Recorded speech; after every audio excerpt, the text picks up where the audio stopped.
Good evening, everyone. It's 6:30 p.m. and it's time for us to start. So, welcome you all. Can we all start with a silent prayer, please?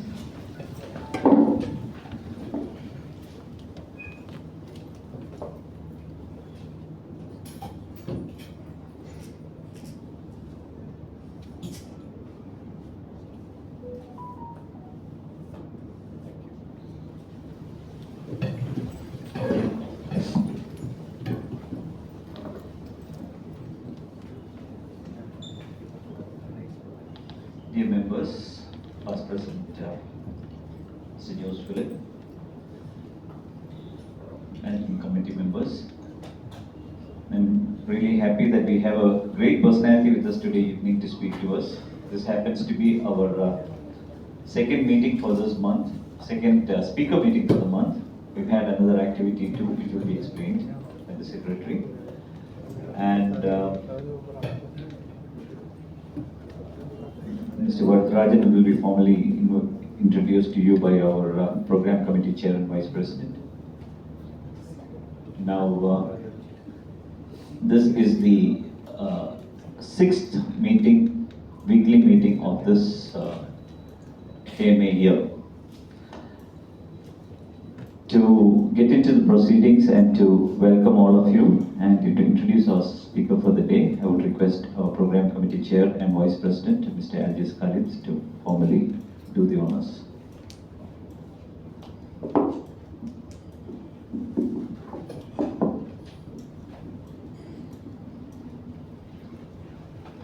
President Bibu Pundaran,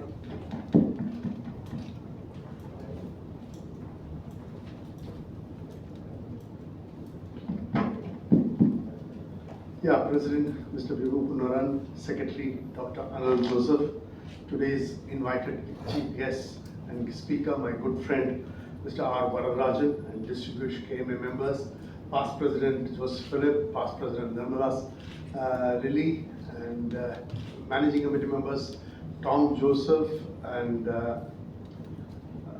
think only Tom Joseph is there, and friends in KMA, good evening to everyone. It gives me immense pleasure, great honor and privilege to once again welcome you all to the second Leader Insight program in July, and the 6+2, we had two more other programs, so 8 programs, 8th program of the year in 7 weeks. I'm grateful to all of you for your unstinted support to make KMA programs every week interesting and exciting to earn your presence here week after week. A warm welcome to all respected past presidents, both of them present here, esteemed Managing Committee members, and distinguished KMA members to today's Leader Insight session on sugar and ethanol, food and fuel. Let me welcome our chief guest, Mr. R. Varadarajan, and his charming wife, Dr. Sunita, who have traveled all the way from Coimbatore in this weather to be with us this evening to talk about manufacturing of all the exciting things many find it hard to avoid. Please welcome him with a loud applause. It was in 2017 that my wife, Dr. Zarina, and I had the opportunity to meet Mr. R. Varadarajan and his charming wife, Dr. Sunita, while on a visit to the southwest of England. During that visit, while in a large farm known for its farm-to-plate concept, I noticed this gentleman curiously asking questions about agriculture, free-range poultry and cattle, as well as production of energy from the steam generated by boiling wheat produced in that farm. All those were Greek and Latin to me, except for the food on the table. I was fascinated by his diverse knowledge and wanted to learn more about him. I searched the internet to find, and for a few years, I have been requesting him to address our esteemed KMA members, and finally, I managed to convince him to say yes. I am very happy he is here today with us. Mr. R. Varadarajan is presently Wholetime Director of Rajashree Sugars and Chemicals Limited and has been associated with the company since its inception in 1987. The company has 3 integrated sugar complexes in the state of Tamil Nadu. He is actively involved in various extracurricular activities ranging from Students' Union to the National Cadet Corps as a student. He was awarded the gold medal as all-round best student of his batch during his undergraduate program in PSG College of Arts and Science in 1979. He has a master's in business administration and a second master degree in English literature. In his career, he has had a brief stint as a head faculty of management studies of reputed PSG College of Arts and Science, Coimbatore, where he had undertaken a special assignment in designing and implementing a 3-year undergraduate program to groom future chief executives of family-owned businesses. He has spearheaded the project team in Rajashree Sugars and Chemicals from the beginning, progressing from sugar to alcohol, from organic fertilizer to co-generation of power and bioproducts. So he is into manufacture of all exciting things one find it difficult to avoid: sugar, alcohol, and electricity. He has vast experience in coordinating and managing diverse activities in agribusiness and executing greenfield projects from strategic financial planning to technical and commercial operations. He has played a key role in acquisition of sugar factories and integrating management and cultures and operations. He has extensive experience in conducting ground studies to assess economic and commercial potential of agro-businesses both in India and globally in all major sugar-producing countries. With a keen interest in pioneering new technology and innovation, he was first in introducing the sugar industry to ISO systems and air-cooled condensers for cogeneration plants. Under his guidance, a greenfield cogeneration power plant, the company established in 2005, was registered as a clean development mechanism project under the Kyoto Protocol, earning carbon credits. This is the first cogeneration power plant to be so certified in India. In 2005, he was a member of the Indian Prime Minister's business delegation to the 50th year commemoration of the non-aligned movement in Jakarta. He is a past chairman of Confederation of Indian Industries, Coimbatore Zone, and past convener of Agri-Business Panel of CIA Tamil Nadu State Council, and past convener of Human Resource Panel and Agri Panel of Coimbatore Zone. He is a vice president of the Coimbatore South Indian Sugar Mills Association and executive committee member of the Indian Sugar and Bioenergy Mill Association. The Coimbatore Management Association presented him with its prestigious Best Manager Award in 2011, and currently he is the president of Coimbatore Management Association and past president of the prestigious Rotary Club of Coimbatore. With a keen interest in education, he is on the governing board and academic council of several colleges and management institutions, and he is active in the Confederation of Indian Industries efforts to improve industry-institution collaboration to restructure higher education. That is Mr. R. Varadarajan for all of you. Now, before I request Mr. R. Varadarajan for his address, let me invite President Vibhu Kunuran for his presidential address. Over to President. Thank you, Rajas. Before we do that, we have another pleasant duty to perform.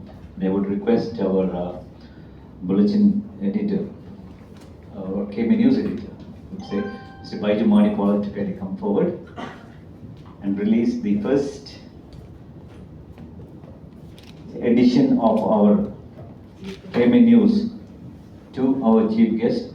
And today is a very special day for us because we have 2 CMA presidents with us. the President of the Coimbatore Management Association and the President of the Calicut Management Association, Mr. Ananthamani. Ananthamani, please come forward. I would request Baiju to kindly hand over a copy to both of them and inaugurate it.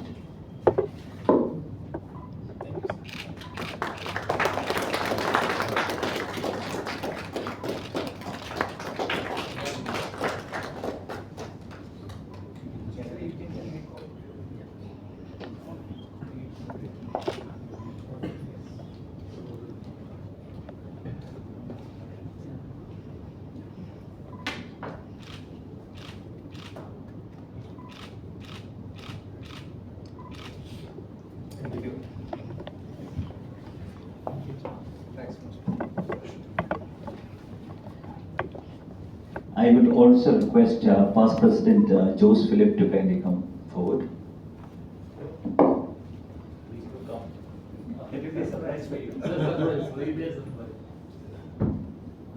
Friends, this year onwards, we are trying to have a small pin for all the past presidents, the President, the Secretary. So I'm honored to, Madam Nirmala has already got it, that's why I'm not calling her. So I would like our Vice President to kindly pin him.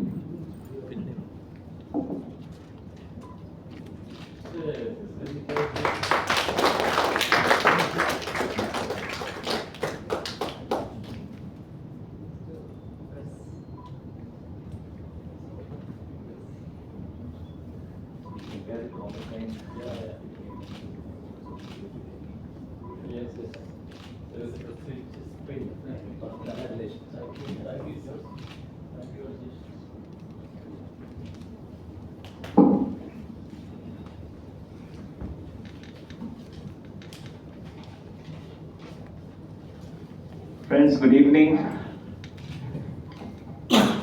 Having heard Mr. Varadarajan some time back, I just met him some time back, and then, I know that he's a man full of knowledge, and, he has been formally introduced by Algiers, and Algiers has been knowing him for quite a long time. And we are happy, madam, that you also have joined us today evening. The topic is too complex for me, at least, sugar and ethanol, and it doesn't.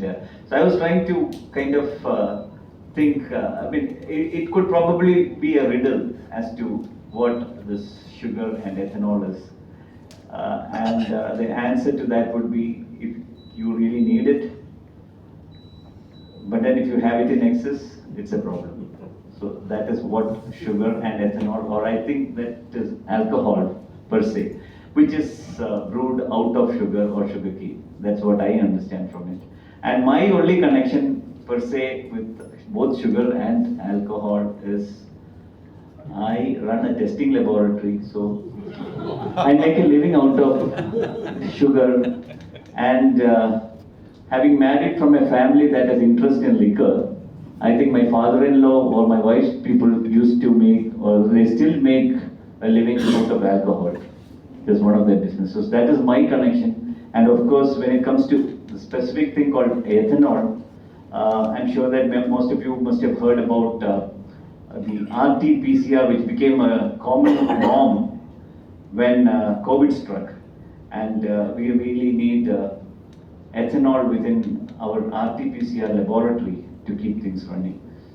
If not, we have the other kind of alcohol called isopropyl alcohol and things like that. And sugar, as we all know, it makes us sweet, but at the same time, a little bit more of it, makes us sick. And per se, I do the testing of that to make a living. So that's what I have to tell you. And as we all know, both are good for us. At the same time, in excess, it is poison. I don't think I have much more to say than this, because I'm sure that Mr. Varadarajan is a great orator by himself, and he's going to give us more insights into this whole thing. So welcome you, sir, this evening. And we would like to have this meeting actually as a joint meeting of the Coimbatore Management Association and the KMA. But it is a little too late when we planned it, so that is why. But I'm sure that we are planning, and the money is here. We are planning joint meetings with other management associations in this part of India, and I'm sure that this is going to happen in the near future. Once again, thank you very much, sir, for having come here, and we look forward to hearing more from you. Thank you.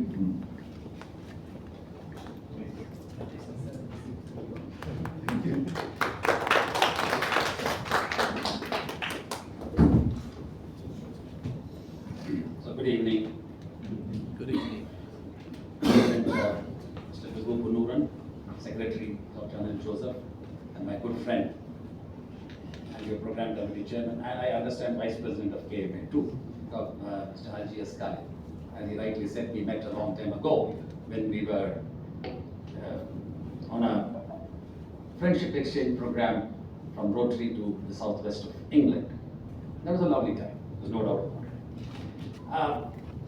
And I should also congratulate him for somehow or other, he's a very investigative person because he has found out things about my past which I have been trying to forget.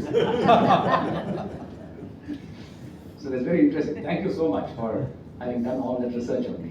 The only thing is, it puts you in a larger, rather difficult position because now I have to live up to all those things. First off, sugar and alcohol. Mr. Punuran did make a few comments, the sugar and alcohol and the fact that he makes a living out of testing it. I make a living of all of you using it. That's more important than anything else, And you can't live without these two products. And from times immemorial, it's not now, I'm talking about from 5,000 years back.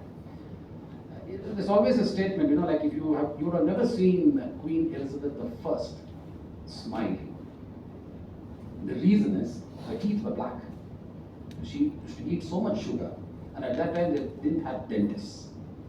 Just imagine if dentistry was known at that time, you made a fortune out of it. But unfortunately they didn't. So she had blackened teeth and that's why you will never see any portrait of her showing the teeth. She'll never be smiling. That's on one side.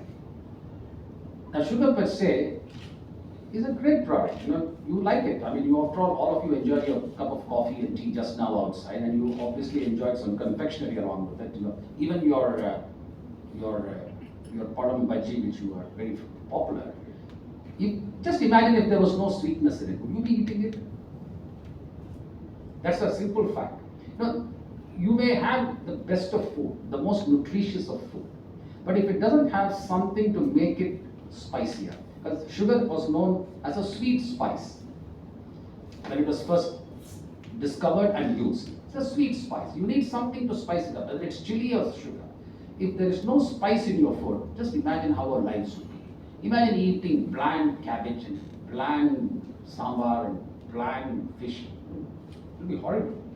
So you need a pinch of salt, you need a pinch of sugar, or you need a pinch of chili, or something in it to make it better, as much as you need alcohol to spice up your life. Now many people ask me, why put alcohol into car engines? There are better uses for it. After all, you enjoy drinking it, you're much more peppier. It doesn't matter. You will make your car go faster without putting it into the engine because you will drive it faster. The thing is, we discovered a fresh use for alcohol because alcohol can be used for many things other than just consumption. Because yes, the very thing which makes you enjoy it can also make it a good fuel. Now, India is the largest consumer of sugar. We are the second largest producer of sugar after Brazil, very close. We produce something like anywhere between 32 to 35 million tons of sugar a year, which is about 350 lakh tons. Now, that's not a great number if you really look at it, because we also produce about 250 plus million tons of grains of cereals and grains, other than the millions of tons of rice and wheat. So this is a large commodity, no doubt about it. Now where does this all go? You're the largest consumer. But when you say the largest consumer, it doesn't mean that each of you are consuming a large quantity of sugar. We are not, per capita consumption, India is not the first. There are other countries which consume enormous quantities of sugar, and they all seem to be healthier. You don't be surprised that India's, because our population is large. So since your population is large, even if all of us consume just 4 teaspoons of sugar, it makes a lot of consumption. Because you've got a population of 1.3 billion, as against a Russian population of some 400 million and the US population of 330 million. But the thing is, the quantum of sugar per capita they consume will be much higher. It will be about nearly 3 to 5 times what we consume. I was rather surprised when I discovered that the per capita consumption of sugar in Russia was 63 kilos a year. Indian consumption is hardly 21 kilos. Maybe the Russians drink a lot of vodka too, and maybe that's why they're healthier, in spite of the fact that they take the sugar inside. I mean, ultimately it all ends up with sugar, as some of the medical specialists here will say. Okay, having said all that, that's the more ironical and the humorous parts of it. Now, sugar, let's say, yes, it goes into many commodities. But again, you will be surprised. The quantum of sugar you consume individually, as I'm talking of clean sugar, will be very low. Any of you, just think for yourself. Do you eat sugar as sugar for breakfast or lunch or dinner? No. You don't. You will have sugar as part of your coffee, tea, you may have something else. So sugar as sugar, when you can actually see the sugar you are using will be very limited. So where do you get your sugar from? Why do you get your diabetes? It's not from consumption of sugar directly. The problem is that after you get diabetes, it becomes difficult for you to use sugar in any of the commodities. But before that, you get your diabetes from the fact that you eat a lot of your lifestyle, plus the fact your diet. Because we have, in this country, we use a lot of cereals. You use rice and wheat. Both of them have carbohydrates, they have starch, which will convert into sugar in your body. Because your body needs sugar for energy. It will convert it from the starch which you are consuming. Without sugar, that is why some of these fancy diets which young people do, the meat-only diets, paleo diets and all that, where they take only proteins, is very dangerous because you're overloading your liver, and on the other hand, that you're depleting, your muscles will start weakening because your body will be trying to break down those fat for energy. Because you need sugar. So the fact is that our kind of a diet in India is actually speaking very, very balanced if we knew when to stop eating. Sometimes, as you rightly said, overconsumption is always a poison of anything. You drink 5 cups of coffee a day, even without sugar, it's dangerous for you. You don't have to add sugar at all in it. You drink 5 glasses of whiskey a day, that's also dangerous for you. Everything in limitation has got its joy. Anything over that has got its problems. And we have to take a call on that, because you have to take your individual intelligent call, because you can't have your cake and eat it too. You have to sacrifice and compromise on something so that you enjoy it, but you can still continue to enjoy it. Otherwise, at some point, you'll have to stop enjoying it. Right?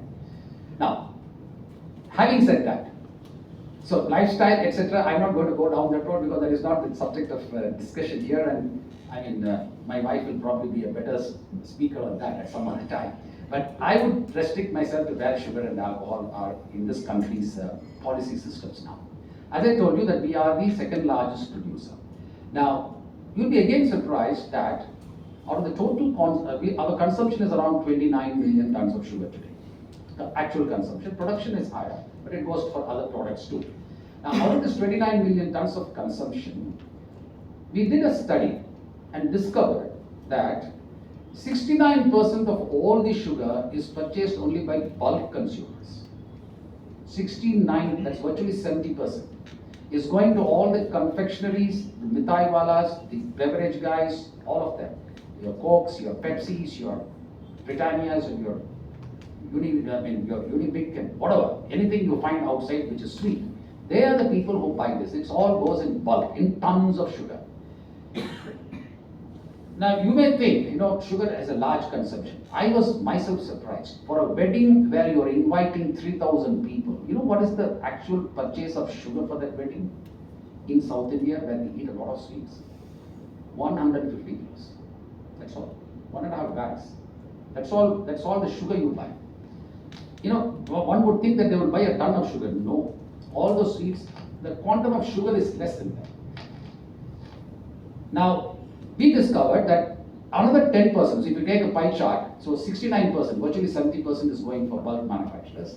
10% of sugar is being supplied through the public distribution system around the country for the below the economically weaker section of society. So it's only about 20% of sugar which is actually being purchased by you and me in the store. Right? And we still want to control the price. I never can understand this. We immediately start saying, no, we have a statement in this country, I don't want to quote the person who said it, you will understand. He said that we need to give remunerative prices to farmers and affordable prices to consumers. I think this is an oxymoron. You cannot have remunerative prices and affordable prices on the same platform. Somebody has to compromise somewhere, and the compromise is made by the sugar industry. Here we got in the middle. I sometimes used to jokingly say, we have two kinds of things. One is the production of sugar cane, and one is the production of sugar, and both have nothing to do with each other. Because sugar cane is produced by farmers who are protected by Essential Commodities Act, by which the price for his commodity is fixed by the government of India before he even plants the sugar cane. So 1 year down the line, the sugar cane is a year-long crop, so it takes 12 months. So at the end of 12 months, when he's supplying the cane, he knows exactly how much price he's going to get for it, right? And even if there is oversupply of sugar cane and we do not need the sugar, we still have to pick up all that sugar cane because it's already contracted. And we have to give it the price even if the market doesn't pay us the price. The market is not fixed, market is open. The market dynamics will play. If there is too much sugar, just because sugar is available in plenty, would you buy extra sugar? I always wonder, sometimes, I wonder how the economists even look at it. Just because something is available free, even if I give you, like many times I find, at sometimes, I'm paying sometimes to find. You go to a grocer, if you buy, 5 buckets, he'll give you half a kilo of sugar free. You can't find anything else to give free. I sometimes wonder, why are you giving sugar free? Man, give something which is useful for them. Sugar is not something, just because you give extra half a kilo, are you going to be eating that sugar? You can't eat sugar. Give them something which they can at least consume. Give them half a kilo of rice or wheat or something else. But invariably you'll find half a kilo of sugar. I said, wonderful, which means that, this commodity can be given away free because it is produced in plenty in this country, because the price of sugarcane is fixed for the farmer. So the farmer will grow the sugarcane because he knows he's going to get the price whether there is a price for sugar or not. Right? So this is an elementary problem. I'm not again going to go down too deep into those things because that, as I said, the subject can take many days to discuss otherwise. Now, therefore, we had a surplus, and therefore the economics of the industry was going down the drain. Because obviously, as I said, that when you have sugarcane production in excess because of a controlled price for sugarcane, and a sugar price which is driven by the market, which the government wants to keep inflation down, especially food inflation down, which is always an issue. If you want to keep food inflation down, one of the things is that you keep sugar also under control because it is used in many things, from biscuits to everything else. Now, when you say that, so therefore, when you try to keep this in control, we have a problem that we have excess production of sugar, okay, whether you need sugar or not. So, the only place you could take the sugar was exporting. So there was no reason to keep it within the country. Your consumption was 26, it went to 27, it's slowly now 29. So when I produce 35 million tons of sugar, what do I do with that excess? Now you have to export it. Now we need to appreciate that internationally, a total production of sugar is about 180 million tons, thereabouts. Out of which India is producing 35 million tons, which is a large quantity. Now if you suddenly go into the market with 5 million tons of sugar, you're going to destabilize international prices. The reason is there is only 25% of international sugar is traded in the open market. The rest of it is all consumed internally within each country, or under bilateral and multilateral agreements, it is just exchanged between countries. They're all country trade, like government to government trade, right? It's only 25% of this 180 million tons is actually traded, which means that you're hardly trading something like about what? About 30 million tons. In that 30 million tons which is in the open market, in the commodities exchange, If we go and put 3 million tons extra, you can imagine what will happen to the prices. Right? Now, with this kind of a situation, and there was nowhere in the world where sugar was not available. So when there is sugar available everywhere, and if I want to go and put additional product into the market, the only thing you can do is discount it. It's already there, and there is no USP between this sugar, your sugar, and my sugar. Sugar is sugar. Sucrose, the formula is the same. Whether it's made in Brazil, whether it's made in Europe, whether it's made in USA, whether it's made in Mexico, or made in China, or made in India. There's no differentiate. There's no differentiator. There being no differentiator, the only thing you could do is discount it, which means it makes the product unviable. So we needed to look for an alternative use for it. Alcohol was always there. But we were making it out of the residual viscous liquor after centrifuging the sugar out of it. That's why you get white sugar, because you are centrifuging everything else out of it, and that remains as something called molasses, which you have heard of. And molasses you can ferment because there is still fermentable sugar left in it after we strip the sugar, because it's not possible to remove all the sugar from it. So that sugar we were converting. I mean, we normally used to have something anywhere close to 42% fermentable sugar still as a residue in the molasses, which was being converted into alcohol. So we used to get something like 240 liters of alcohol from 1 ton of molasses. Fair enough. I mean, leave the math aside. But that was the way we were converting alcohol. And that alcohol was primarily going for drinking purposes, what we call Indian-made foreign spirits. I'm not talking of the imported spirits, I'm talking of spirits made in India. It could be whether it's whiskey, brandy, rum, vodka, whatever. It's only the essence. Bush, Boak, and Millen make wonderful essences. You can make it whiskey, you can make it brandy, you can make it rum. Rum is the only drink which used to be really made out of sugarcane molasses in the beginning in the West Indies.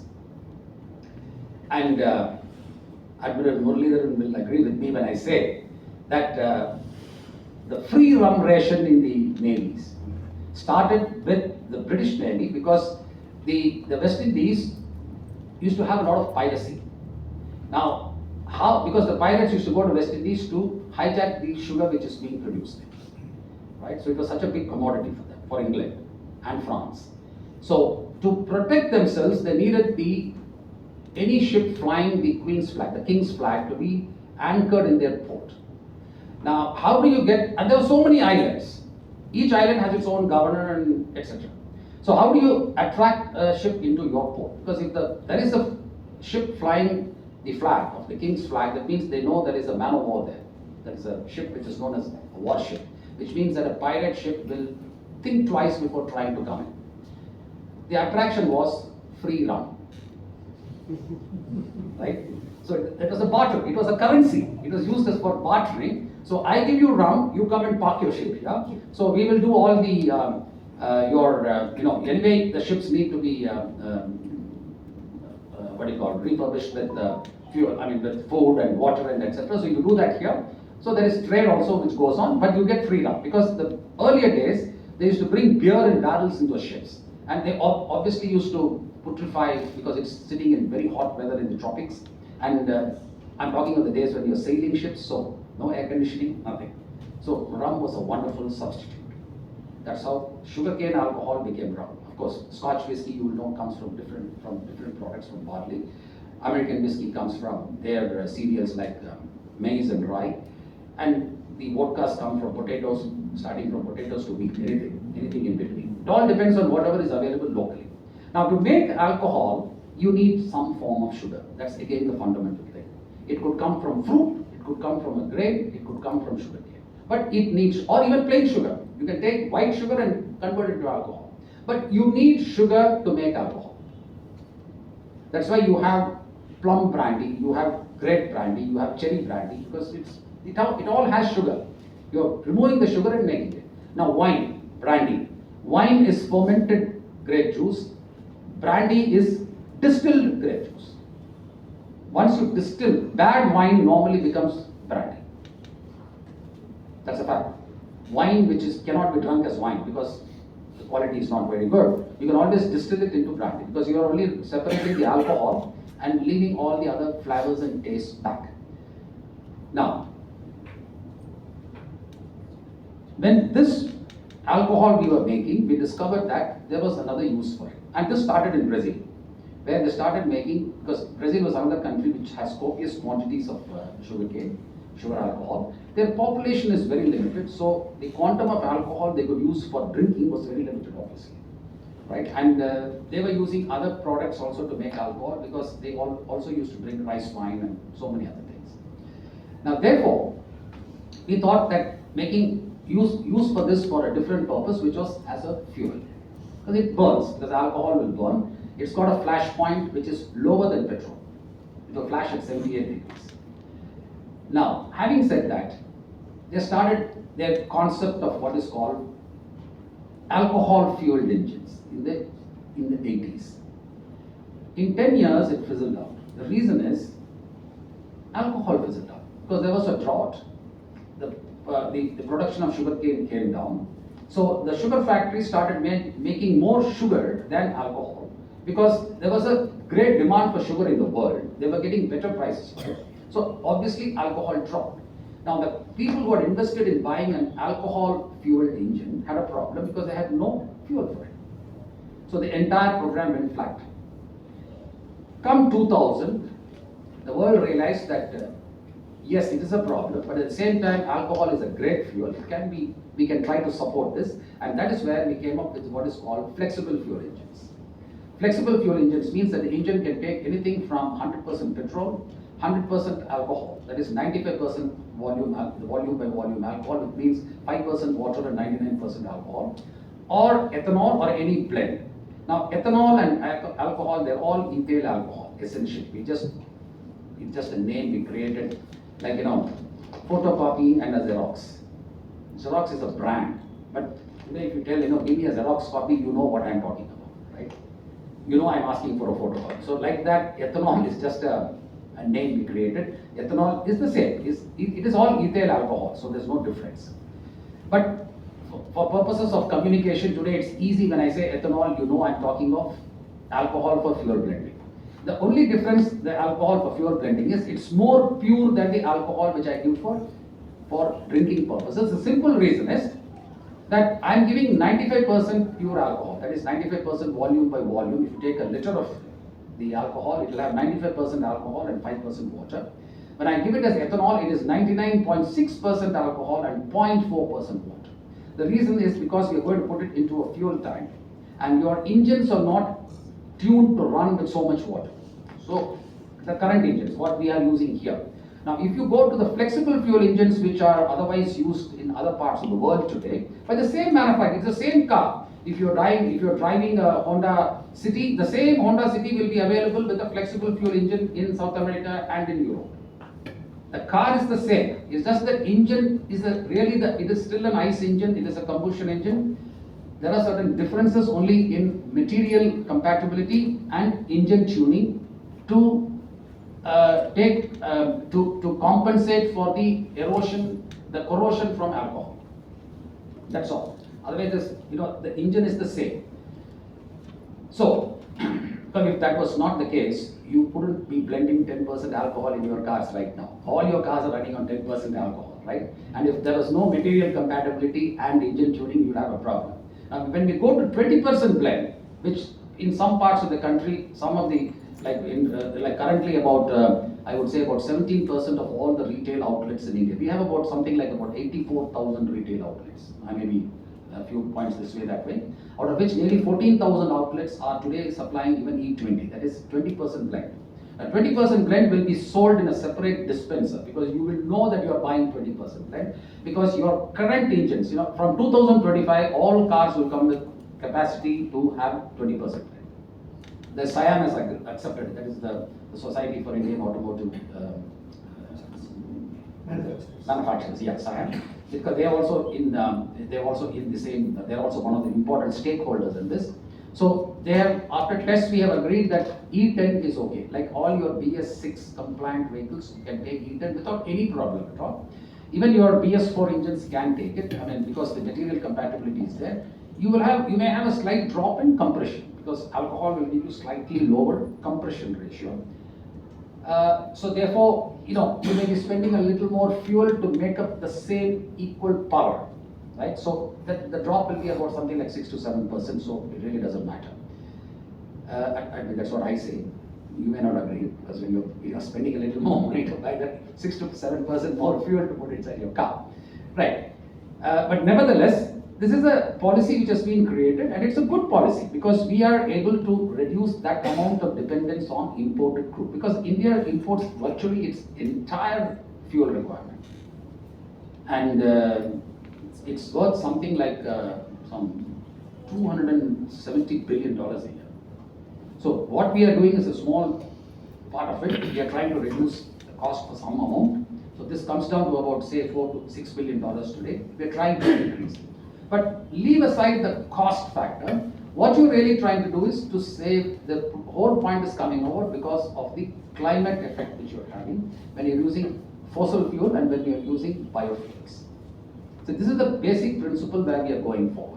Because all of us agree that a sustainable climate and a sustainable planet requires us to address these issues. And one of the greatest problems we have is the carbon emissions which we have from all your internal combustion engines. So one way of reducing the carbon emissions is using alternate fuels in the combustion engines. One is, of course, electric vehicles, which we are trying to use. I'll just address electric vehicles in a little while, right? The reason why I say that is because electric vehicles have a little bit of a problem when you look at the overall picture. Now, coming back here, so if you are using alcohol in your cars, you are reducing the amount of emission. You are improving the octane rating of your fuel, because otherwise there are other catalysts added to your petrol to increase the octane rating so that your burn is more clean, your combustion is more clean. Now, that sometimes has got certain cancerous properties also. They're carcinogenic, some of those additives. So handling is a problem. It doesn't, I mean, for the user it's no problem. In your car it is not a problem, but at the mixing point, it has certain dangers if there is a accidental leakage of the vapors, etc., for people who are using constantly. So they are constantly monitored, of course, but the danger always exists. So it was a good alternative to replacing, so substituting a carcinogenic material with something which was more safer. Because inhaling alcoholic vapors will only make you lightheaded, but it's not going to kill you. Right? So therefore, we decided on using, and it increases because the flash point is lower than petrol, as I said. Therefore, that is what you are trying to do. You are trying to flash the fuel faster so that there is a cleaner burn. So you are reducing carbon emissions, right? Now, if you have a 100% alcohol fuel, it will reduce it even further, totally. Okay. Now going forward, electric vehicles. We still don't have flexible fuel here, vehicles in India. Toyota just introduced an Innova, which is an ethanol hybrid. I mean, it's not a flexible fuel, but ethanol hybrid. They introduced it last year in India, but that's just an experimental. I mean, it's a same Innova High Cross, but instead of using petrol and electric motor, it is using ethanol and an electric motor. But the true thing will be when we have a flexible fuel engine. Now, as I said, those engines are available. We just have to start using them here, which means that the cost slightly goes up. But overall, you are looking at planet, you are looking at sustainable climate, you are looking at a place where you can leave your children with a world which they can breathe in. So therefore, we in this generation have to agree to spend that little extra to make the planet a safer place. Okay, now electric vehicles. I'm sure many of you drive electric vehicles. Now the irony of it was, at one point I found in a rural place, there was no electricity that day. There was no grid power. They were running a diesel generator to charge the car. They were burning diesel to charge an electric vehicle. Now that's the irony in this country. Because we need to appreciate one thing, that even today, 70% of our power, 68%, let's say 70, I'm just using a rough number, but it's about 68 point something % of our power today is still generated using fossil fuel, that is coal. Right? Our renewable energy is less, our nuclear power is even lesser. Now, France is probably the only country which has got 95% of nuclear power, which is the cleanest energy, of course, but yes, it has got its problems of handling its waste, which probably is easier than handling the alternative. In India, we have a few nuclear plants, but we have our own reservations about it. As a matter of fact, today, let us appreciate that while Japan shut down its nuclear plants after they had the problem with Fukushima, they are now planning to reopen them. Because they do realize that there's no way they can power all their cars with electricity. There's just no way, because you need that much power. Because just imagine, when we electrified the entire country, our power consumption doubled. We electrified. Now we want to electrify more things, which is good. You have a problem.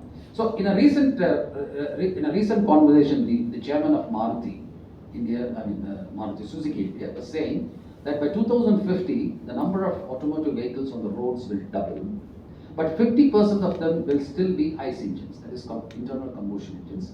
The only thing is, it may not be running on petrol. We may be using hydrogen, we may be using compressed biogas, we may be using compressed natural gas, which already we are doing. Like you find in Delhi, after the court order was issued some 15 years back, the only good thing which has happened in Delhi is that you can walk around and you will still have a clean face in the evening. Earlier days, within 2 hours in the morning, you accidentally rub your hand on your forehead, you will find it black.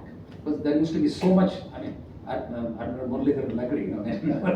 most horrible place to be in. But today it's a clean place because at least all public transport is running only on green energy. It's running on compressed natural gas.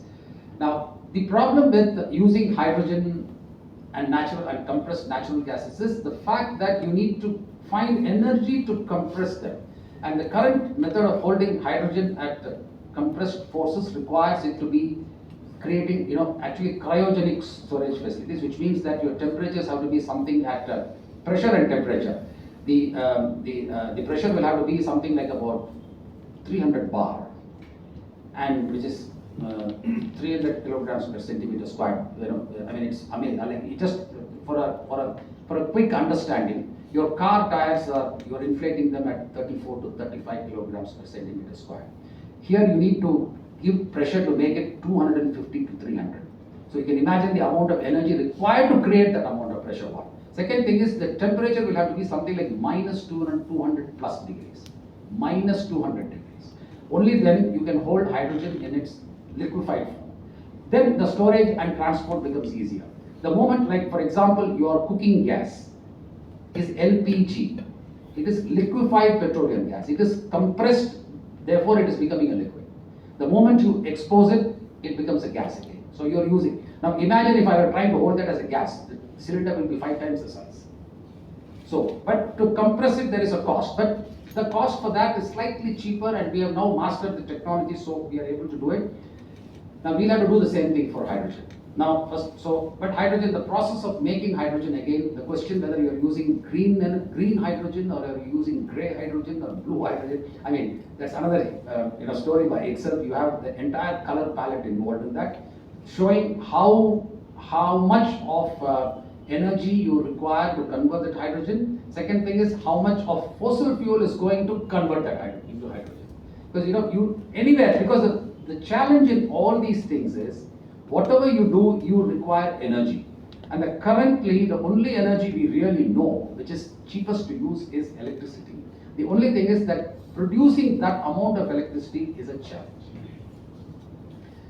Now, in spite of all this, India pioneered the Global Biofuel Alliance in 2023 when we were holding the chairmanship of G20.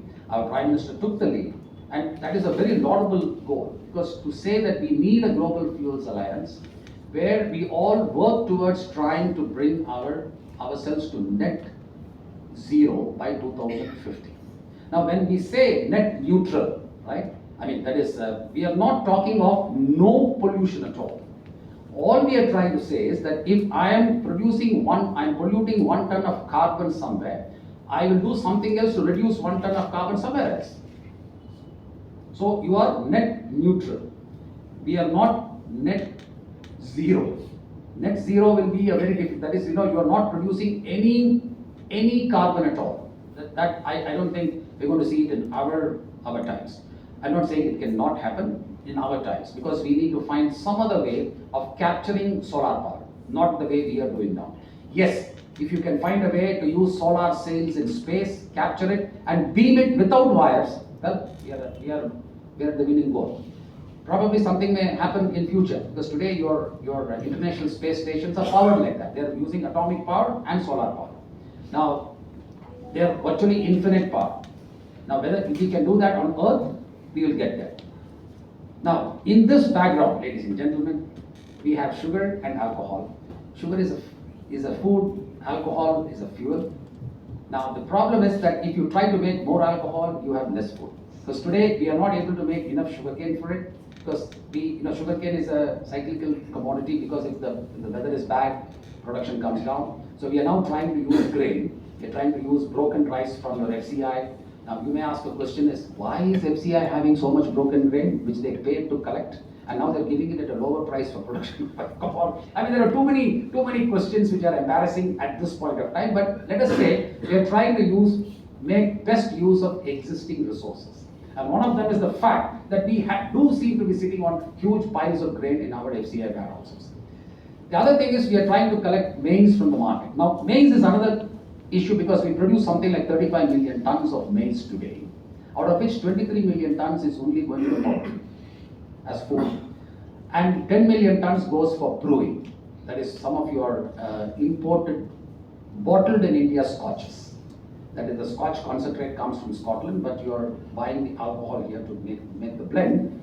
These are, they don't use sugarcane alcohol because it does have a little bit of flavor which they don't want, so they use grain-based alcohol. So 10 million tons goes for that and for brewing your beer, for some part of beer too. And the remaining 3 million tons goes for other, currently about 1 million tons has gone for making alcohol. That is for using in cars. Now, we need today, our production of alcohol is something like 7 billion liters, that is 700 lakh liters plus. To reach 20% blend by 2025, we need to have something like 15 billion liters. We need 17 billion liter capacity, installed capacity, because it will all run at only 70% of capacity utilization. So you need 17 billion liters of installed capacity to produce about 14 to 15 billion liters of alcohol. Currently we are producing 7 billion, out of which half of it is coming from sugarcane and half of it we hope will come from maize and other grains. Today it is not so. It is much lesser. The grain is much lesser, but we are trying to push it there. Now this is where we are. Now you understand, maize is also a food. Sugar is also a food. Because understand that why does a workman on the ground ask for a cup of tea when they are working even in the hot sun? It's a good question you need to ask yourself. They don't want cold tea, they don't want a cold coffee, they want a hot cup of tea. It's not the tea which really matters, it is the sugar in it which matters because it is instant energy for them. All tea which is given for, in factories and workmen and the roadsides will have a lot of sugar in it. Because people drink it, the quantum of tea is very limited. Have you noticed, the cup which is sold at the roadside is very small. It's about maybe 1/3 the size of what you drink at home. But it will have a lot of sugar in it because it is instant energy for the people who are working in the field. And the hot tea makes them less thirsty. Cold tea will make you drink ice cold water, you will feel more thirsty.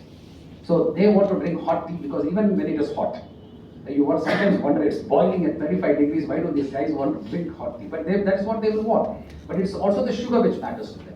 And biscuits, understand, there's a large population of this country whose lunch is 1 packet of Parle-G and 1 cup of tea.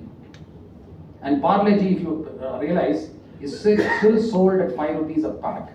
The quantum has become smaller. The size of the biscuits have become smaller. But the price is retained the same. Because the people who can buy it, who use it, cannot afford to pay more. So it is a sugar which is required. So please do appreciate that sugar is an instant energy for a great part of your population. So it is also required. You cannot do away with it. But you also need alcohol for your engines. You also need to save the planet. So therefore, the challenges exist. Ladies and gentlemen, I will leave you with these thoughts because there are more questions than answers. And I'll be happy to answer as many of them as possible. Thank you for this wonderful opportunity to talk.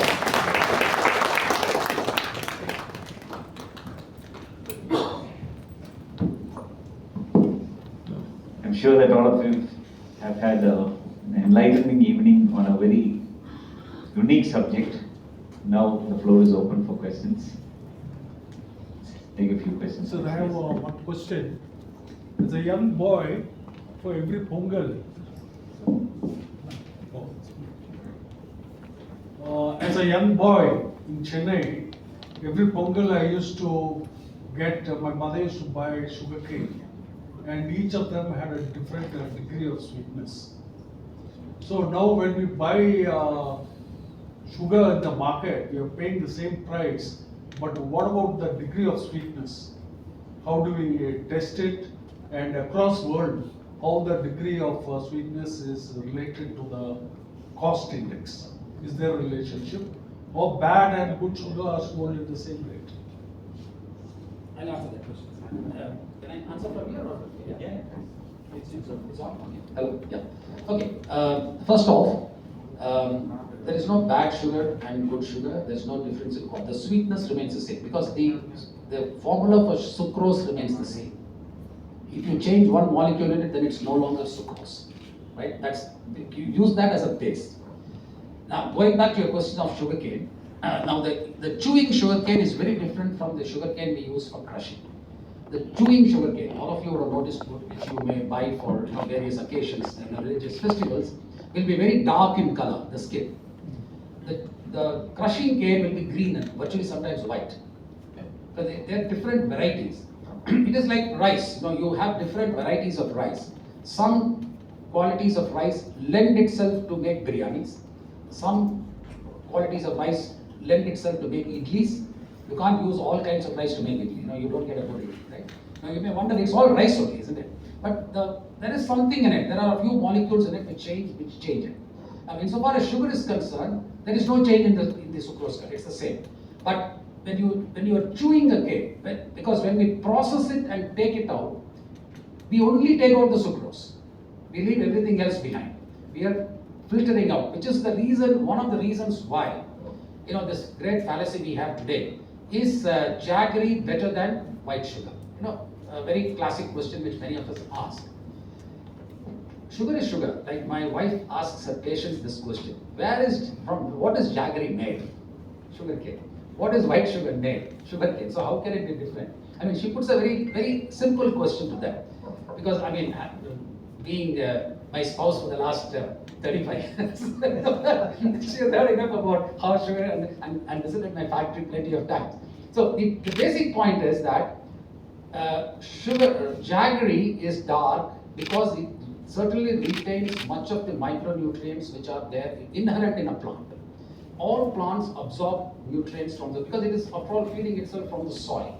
So it draws the micronutrients, whichever is there in your vitamin tablets. It will have manganese, it will have iron, it will have potassium, all these kinds of things it will have. But it is also the thing which makes it look brown. Now, you have brown sugar, you have white sugar. But jaggery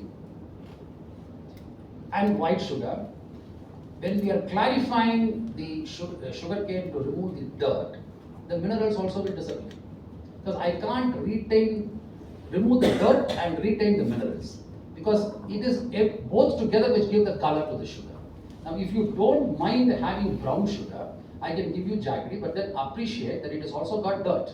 Because sugarcane is not washed before it is processed. It comes from the field, just cut.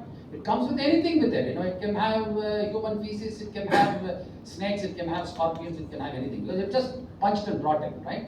But once it goes through our processes, it is clarified.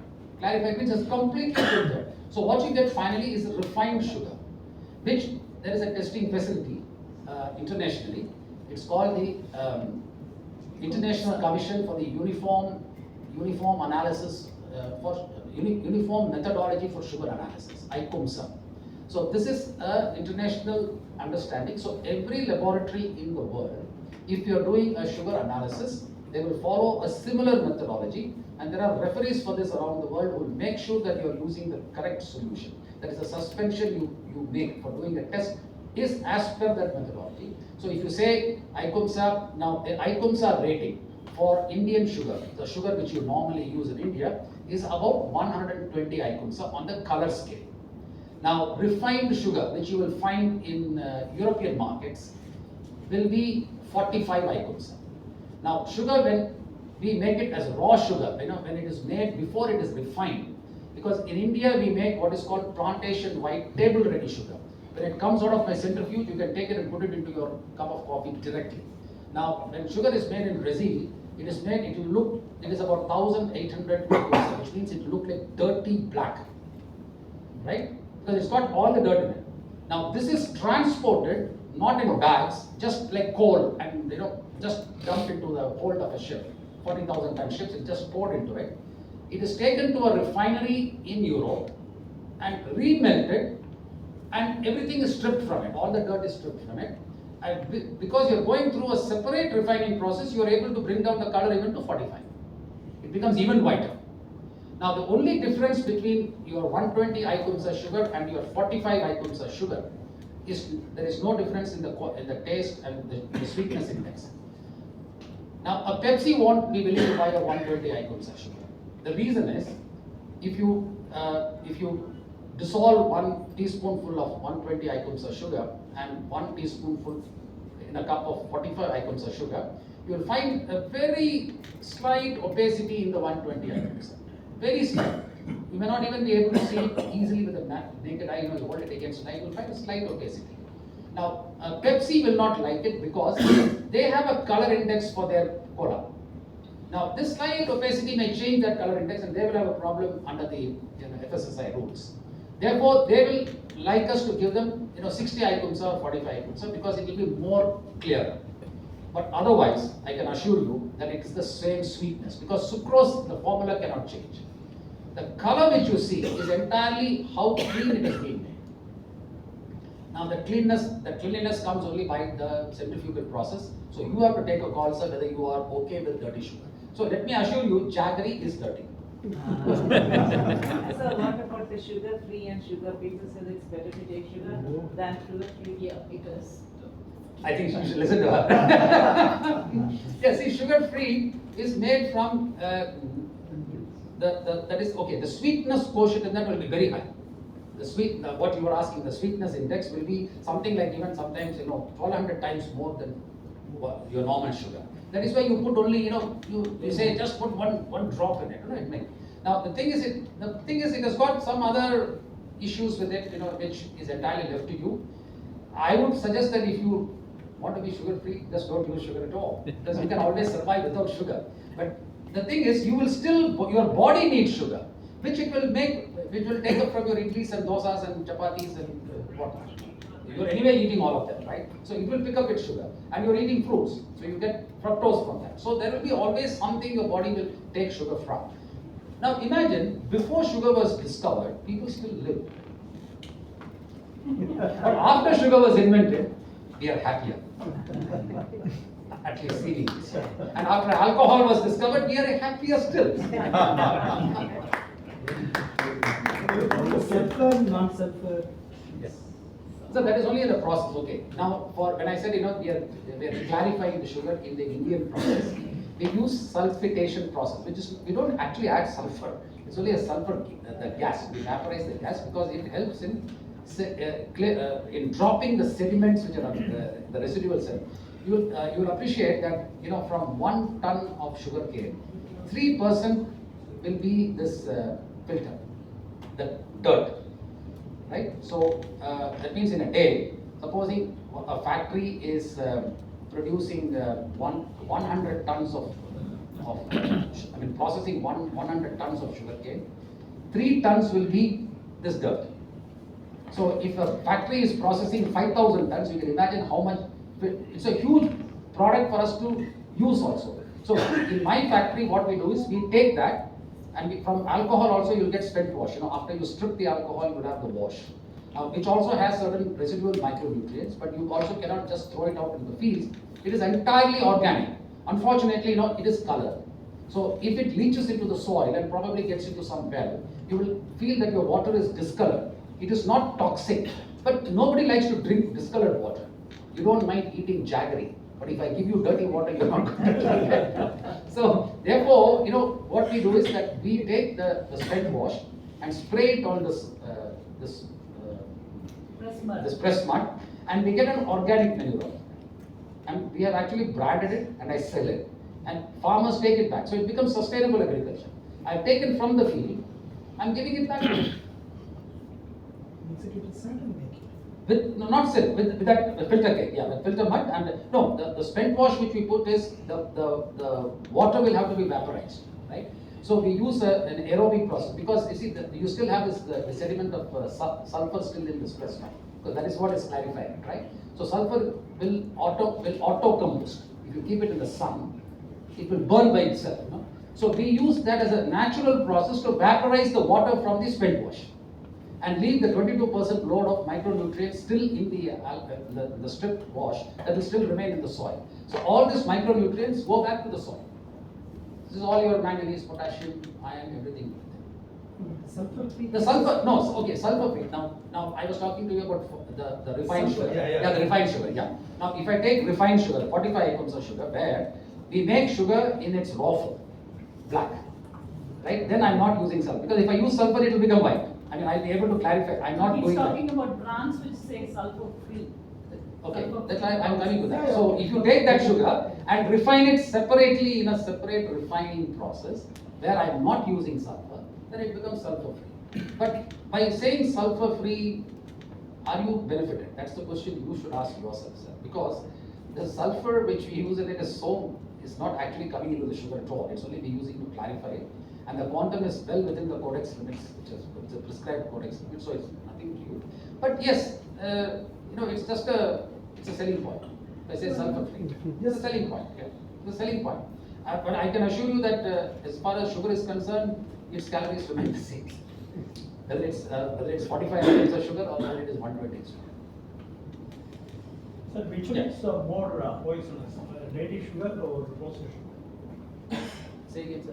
No, poisonous. No, processed sugar is there and the raw sugar, that is daily. Which one is Oh, no, no. poisonous? See, raw sugar is technically unfit for human consumption. Technically. I mean, eat a bit of it, nothing's going to happen. But you cannot sell it in a market because FSSI, your Food Safety and Security Agency will not certify it as an edible product. See, there is something called edibility. Because this question is also there in alcohol. Drinking alcohol, which you drink from a bottle, right? Whiskey or whatever, is only having 42.3% alcohol in it. This is water. So when you buy a bottle of whiskey or brandy, whatever, understand, you are paying only for alcohol is only 42.3%. Rest of it is water. So when I make 1 liter of alcohol, the blending person, I don't know, you said you make, so no offense, but if you're taking it, they add 1.33 liters of water to my alcohol to dilute it to bring it to 42.3% and then charge you for that water also. And the government taxes the whole bottle, so they get the more money out of it. So everybody is happy in this because you will understand that alcohol is it was the first product to be taxed in the world in England, right? And it's the highest tax anywhere, even till today. India, all our states, Tamil Nadu, Kerala, we fight with each other to say we are the larger consumer of alcohol. But Kerala doesn't produce even 1 liter of alcohol. You import all your alcohol from the neighboring states, but you still consume it and other states also do that. Now the thing is that it is heavily taxed because whatever you tax, you will still use it. Petrol, it is taxed so high, but you will still use it because from the time when it was 2 rupees a liter to now 100 rupees a liter, you are not driving any lesser. You will still keep using it. You may cry about it, etc., but you will still use it. That's it. So, Is there any via media that we can use ethanol and convert it into a drinking subject? Like what they are giving a bottle to us today is very costly. Is there any bottle that we can? Sir, what is coming to you in a bottle is expensive because the government taxes it. Because you see, 90% of the cost of your bottle is tax. Right? The tax is 90%. It's added. So if the bottle is 100 rupees, you're charging 190 rupees, virtually speaking, because that's how the pricing is done, because government makes its revenue from that. Because appreciate the point, I sell 1 liter of neutral alcohol, which is what goes into bottling, at 95% strength, 95% pure alcohol, at only 63 rupees a liter. Now, technically you can take it and we can all have a great party now, 1 liter of alcohol. But unfortunately, it cannot be sold like that. Because I cannot bottle. My license is only to manufacture in bulk. So I produce something like 26 million liters of alcohol in a year. Million. It's mind-boggling. Sir, a very enlightening talk. Thank you very much. Just one question coming to the topic was, given that alcohol, you're pushing, you made a very good pitch towards alcohol as a fuel, and maybe you've converted many of us into using alcohol in our vehicles. I've read somewhere, I think in one of the magazines, I think this is Fortune some time back, where swathes of land in places like Brazil have been converted from food grain production into sugarcane for alcohol, and that actually resulted in a spurt in food grain prices. Actually, right now in the world, they blame alcohol for fuel as the reason for the spurt in food grain prices, not only in India, all around the world. What do you have to say, sir? I can only say I concur with you, because it's a fact. It's a fact. There's no point. See, that's what I said, food and fuel, right? It's both. Now, maize, corn. Corn, of course, in India, we use maize for very limited purposes, jawar roti in North India. Otherwise, it doesn't go into bread products. But understand, there are many parts of the world where corn bread is the very staple food. Right? Now, and as I said, it's also going for poultry feed. Now, the egg industry is crying because the cost of feed has gone up, but the price of eggs are not going up. So, they're having, some of the smaller manufacturers of eggs are shutting down their units, poultry farms, because they're not able to afford to buy poultry feed. Because if you don't have enough feed, then the nutrition to the bird is lesser, which means that the nutritive quality of the eggs also go down. So you see, it has got a sort of a ripple effect everywhere. There's no doubt about it, which is what is concerning us. Let us put it that way. That is why I said it's a challenge. It is a laudable motive. Now, how do we balance these things? Now, yes, in Brazil, I wouldn't say that they converted a lot of their food, but what has really happened is that quantum of sugar produced is lesser, because most of those plants can make either sugar or alcohol. Unlike Indian plants, we are only now trying to also build up capacity for making alcohol directly from cane juice. We were doing it for 1 year. This year, unfortunately, because there was a perceived shortage of the production of sugar in India, we suddenly banned that. Now these are all policy problems, because purely as a management association, if you look at it, now you have invested in installing cane juice to alcohol plant in your sugar factory. Now next year I say you can't make cane juice, alcohol from cane juice. Now what do you do with this investment you have made? It's a huge investment, right? Because the costs are very high. Like if you want to set up a 200 kiloliter, 200 kiloliter plant, that is a 2 lakh liters per day plant, it will cost you 150 crores. The 150 crore plant is going to be idle for 1 year because the policy of the government changed, because they perceive that sugar is a shortage. See, these are issues. As I said, the challenges are plenty, right? As I said, that becomes a topic for a very different discussion. But nevertheless, I'm glad you brought it up, because it is a challenge. It is a challenge. We are trying to address it. The poultry people are actually, all of them are crying. The egg market is crying. Because understand, eggs are one of the most nutritious commodities which is available for the Indian population today. That is why it is even part of the free noon meal scheme and all that for children, right? So we need that also, correct? Which means that we need to feed the birds also. So we need to produce more maize. Now, are we capable of producing 50 million tons? Then that means some other crop has to be reduced. See, this is where the balance comes. So which crop are you going to reduce to produce more maize? Do we have more land? Yes, we have more land. Now we need to improve our agricultural practices. Now there has been a move from the egg industry that there should be permission to import maize. Currently there's a 50% duty on maize. Why? You want to protect the farmers here. Now this is the problem. You want to protect the farmers on one side, and the other hand that your prices are going up, so therefore some other segment is getting affected. So I would like to be the Minister of Agriculture today. So other than Praj Industries, who is the other manufacturer of ethanol plants in India? There are a few. Praj is probably the largest because they have been in the field for longest also, and they have sort of been their expenditure on R&D is very high. So naturally, they have been leaders. And you have alpha level worldwide.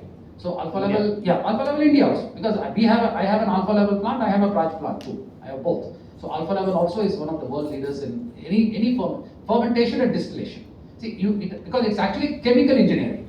You will appreciate all this is part of chemical engineering because what you're doing is you're fermenting and distilling, right? So technology can come go. There are certain things like batch fermentation, continuous fermentation, which only will try to reduce your costs of production, which is also very important.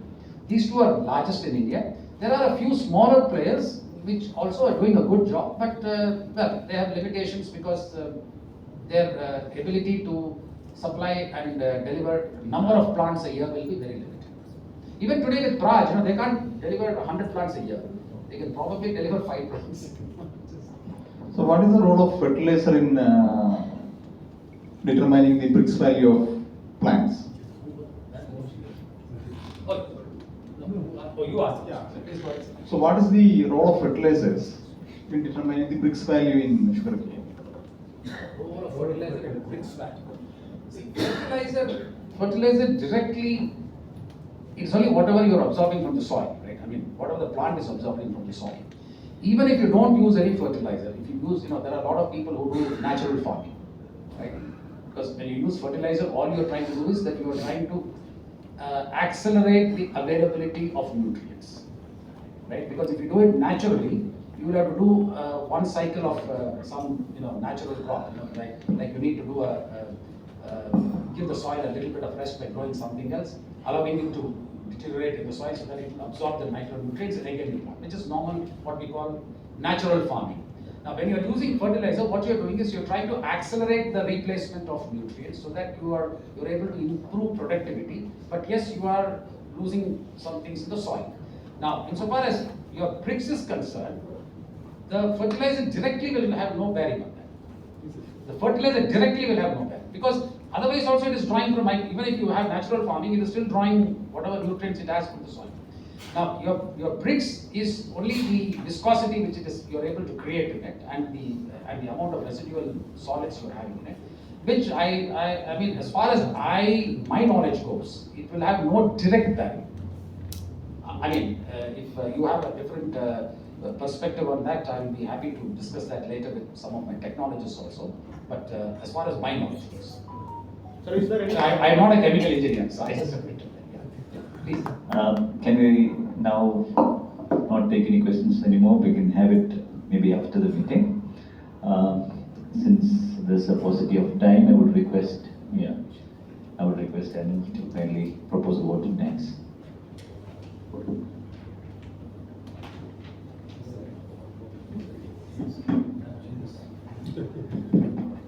Very good evening all. So first of all, President Wu, the chief guest of the day, Mr. R. Varadarajan, Wholetime Director, Rajashree Sugar and Chemicals Limited, and the President of the Coimbatore Management Association, Vice President IGATS, Past President Josar, Nirmala, Management Committee member Tom, Baiju, Lega, Dilip, all the members of Kerala Management Association and other invitees for the talk today. Indeed, it was a very enlightening talk which destroyed many myths which he had. I always thought that jaggery was better than white sugar, and now I know that it is a dainty sugar which we are consuming better, and the thought process that refining is more harmful, but then that myth is broken. Very active and dynamic discussion on a passionate, and the passion with Varadarajan presented this subject to us and opened the windows and so much of interaction.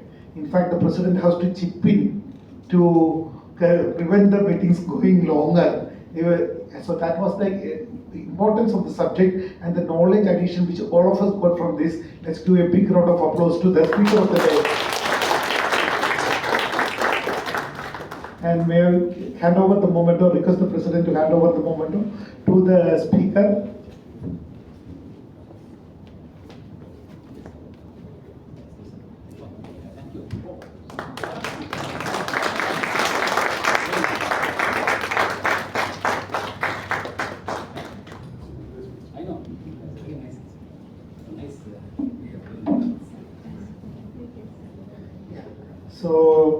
fact, we would just like to have just a presentation on the attendees and the importance. We are getting the feedback from the members who are attending our programs, and this is the feedback from the last June event. Can you get the first slide, Pajit? Yeah, so 7th June we had an attendance of 87, 14th June 92, 21st June 110, 26th June 160, and the feedbacks.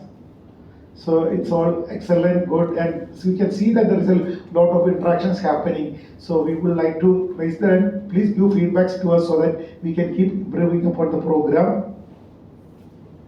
Yeah, so this is the topics. And definitely today's topics was very interesting and dynamic, and you know that it was really useful for all of us who was assembled here. It was a great opportunity. And also we had, I would like to thank our Vice President, Algiers, and President Bibu, especially Vice President for the Program Committee Chair, for bringing all these speakers to us. Thank you, Algiers, for doing it. Great job. I would like to thank my friend Baiju Mani Paul for coming up with the newsletter today, which was released today. Thank you, Baiju, for the effort and excellent job you have done. Thank you very much for that. So we had this week a session at NEST where we had the innovative tour, and we have the chair Tom who did that. We have 32 members on a working day visited that, and it was a real great program where we visited 2 factories in Electronic City and 6 factories of NEST, and came that in Kerala we are producing things which were being exported to Tesla, Boeings, and everywhere the manufacture, and the precision of engineering and the instrumentation which is happening and the degree of manufacture which is happening here. So thank you, Tom, for organizing the innovative tour, and all the 32 people. It was a morning to evening program, and it was divided into 4 batches of 8 people. It was an excellent program. Thank you very much for Tom to getting it done. And we have 2 major things which is coming up next. Is that we have the analysis of the Union Budget 2024 and its implication for the business and economic landscape of our country, coming up on June 8, 24th at the banquet hall of Hotel Radisson Blu from 5 p.m. to 7 p.m. And the speakers are T.K. Arun, the independent columnist and commentator, former editor, Economic Times New Delhi, and P.R. Sheshadri, Managing Director and CEO, South Indian Bank. So I request you all to register for the program and be there. And the next week we will have another important program, that is the Inspire series, which is happening on 26th Friday, next Friday. And the topic is Think Globally, Act Locally, the emerging R&D powerhouse. And we have panel discussion among diverse industry innovators, including comprising of Mr. Sushant Kurandel, who is the CEO of the Infopark and also a managing committee member of KMA, Mr. PJ Kunyachan, MD of the Arjuna Natural Private Limited, and Mr. Rasim Rahman, MD, Suraj Peters Private Limited. So that's the next week talk which is going to happen. I thank each and every one of you who has come over here and made this program a grand success. So let's keep, I know there will be a lot of questions for you. And I would like to also thank Dr. Sunita for coming all the way from Coimbatore, and they are very passionate drivers, taken the effort to come over there. Thank you very much for being with us today. And for all the members who spent this evening with us, I know as we go, we carry home a value addition in the entire process, and that's what Kerala management is all about, to improve your manager's skill, your leadership skill, and take your level, grow up. Thank you very much for sharing this wonderful experience with us, Varadarajan sir, and the entire team, and good evening, and all of you have a safe journey back home. Thanks a lot. Before we start the national anthem, I would request, I would want to tell you one thing. Anil has just announced our next program is on 24th. That is the post-budget analysis. It is by registration, and there is no registration fee, but then it is on a first-come, first-served basis because we have limited seats. Please do keep that in mind, and please do register as early as possible. Please do that. Thank you. Oh.